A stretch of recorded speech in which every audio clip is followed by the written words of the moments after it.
So first going to talk about stakeholders. They're really important because our design centers around them, and our product will directly affect them and their services. Our main user will be the U.S. military, and more specifically, the pilots are going to fly the plane with a container which is going to cause a lot of drag. The load master is going to deploy the container, and the troops are going to receive the supplies. We also want to include the agencies that are going to provide the supplies which will go into the container, and also the government and contractors who will be funding and mandating the project. So through our stakeholders, we received many needs, and these needs were incorporated into our project via requirements. And now, some of these requirements are rather simple and didn't take much time to think about or calculate, while others were very complicated and took a lot of time and really shaped our whole design process and our aircraft.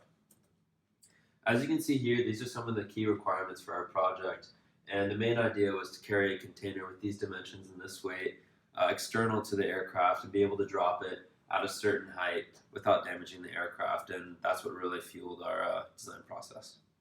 For risk, we're using a NASA risk matrix. So how the table works is that on the x-axis is the failure percentage of the mission, and on the y-axis is the likelihood of that risk occurring. So for example, for rough terrain, we have that it's a very small chance of the mission failing due to it, but there's a very high chance of that happening. And for aircraft shot down, there's a 100% chance that the mission will fail, but at the same time, the risk is also quite high, but not as high as rough terrain happening. Our group's first idea was to use the XC-120, which featured a payload on the bottom of the aircraft. However, unfortunately, because of its poor track record, we were unable to continue with this idea. Our second idea was to use a design similar to the C-119 flying boxcar. Here, the payload would be featured on top of the aircraft between the fuselage and the vertical stabilizers. Unfortunately, we could not use this idea either because the aircraft is not in current use anymore. And our third and final idea was to use the White Knight 2. This would feature the payload between the twin fuselages, and using that, we would have a favorable mass distribution while in the air carrying the container. That, along with its excellent track record, made it a great concept for us to base our idea off of. All right, so for our calculations, there was around 5 main things we had to calculate for. So first being lift-to-drag ratio. So with our plane, we modified the wingspan and the payload weight. So our payload was around twice the amount that the actual plane itself carries, and so we had to calculate a new lift-to-drag ratio for that. So the new lift-to-drag ratio, we calculated for that, including a cone in front of the container to reduce drag. It was a reasonable value, which led us next to our aircraft sizing.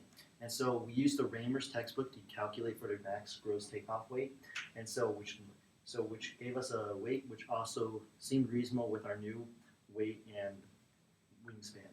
And so after that, we calculated for the rate of climb, range, and service ceiling. Those were requirements part of the project, so we had to see if our new modifications met the requirements that the project wanted. So since our plane is derived from the White Knight 2, we put up a picture of the White Knight 2 for better visual representation. So some of the decisions we made and why. We wanted to put the container in the middle of the aircraft, so where the spaceship is located, so the mass distribution is closer to lift distribution, therefore helping the aerodynamics of the whole system. And speaking about aerodynamics, we intend to put wind deflectors for the container so as to reduce the drag it produces.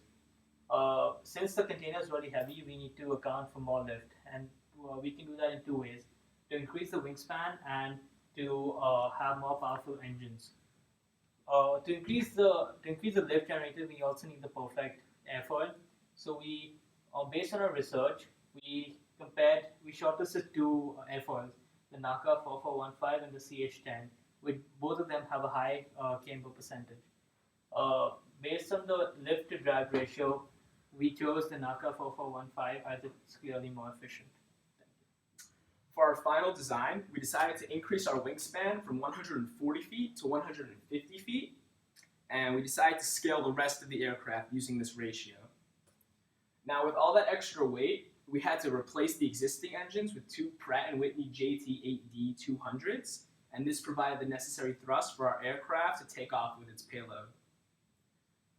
The payload will be held by a container handler similar to those on shipping freights, and that'll just be situated right underneath the wing at the center of mass so that the aircraft is able to fly normally. The whole process of developing our aircraft for this project showed us many things, and while it may have showed us how to use certain calculations and equations, we came to some basic conclusions. The first was that we found it may be more reasonable to carry the payload on the inside of the aircraft like the C-17. Carrying the payload external to the aircraft adds a lot of complications that don't exist when you have the payload internal to the aircraft. In addition, we came to the conclusion that it's difficult to try and develop an aircraft based off an existing aircraft because most of the information is still classified and confidential.